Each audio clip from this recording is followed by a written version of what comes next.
Assalamualaikum warahmatullahi wabarakatuh.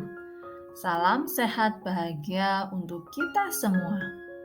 Kali ini saya Durianti dari SD Negeri 1 Danakerta, Kabupaten Banjarnegara akan melakukan aksi nyata dari platform Merdeka Mengajar topik 2, yaitu mengapa kurikulum perlu berubah.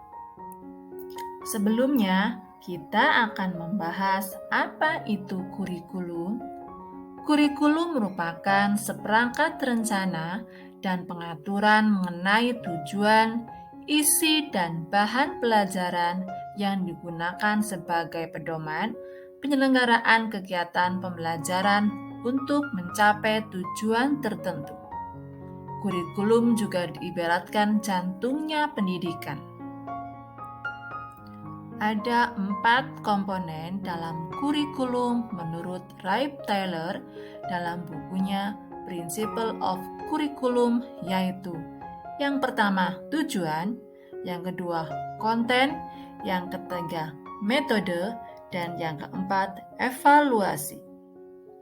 Lalu, apa peran dan fungsi kurikulum? Kurikulum berperan sebagai pedoman dan acuan kita dalam pembelajaran. Sedangkan fungsi kurikulum bagi guru adalah untuk memandu dalam proses belajar murid. Maka, peran dan fungsi kurikulum dapat kita optimalisasikan dalam kerangka yang pertama, mewariskan nilai dan budaya masyarakat yang relevan dengan masa kini. Yang kedua, mengembangkan sesuatu yang dibutuhkan saat ini dan masa depan. Yang ketiga, menilai dan memilih sesuatu yang relevan atau kontekstual sebagai kontrol sosial. Dan mengapa kurikulum perlu berubah? Kurikulum harus selalu berubah agar sesuai dengan perkembangan zaman.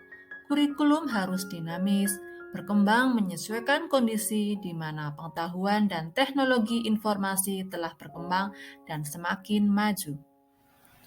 Lalu bagaimana cara merubahnya? Agar dapat mewujudkan seluruh kompetensi yang diharapkan dari kurikulum, semua pihak harus berkolaborasi, misalnya dengan cara guru terus belajar memfasilitasi pembelajaran yang sesuai. Lalu, orang tua terus memahami perkembangan kebutuhan peserta didik. Begitu juga pemerintah daerah dan pusat juga perlu memberikan dukungannya. Apa saja kerangka dasar kurikulum merdeka? Yang pertama, tujuan pendidikan nasional.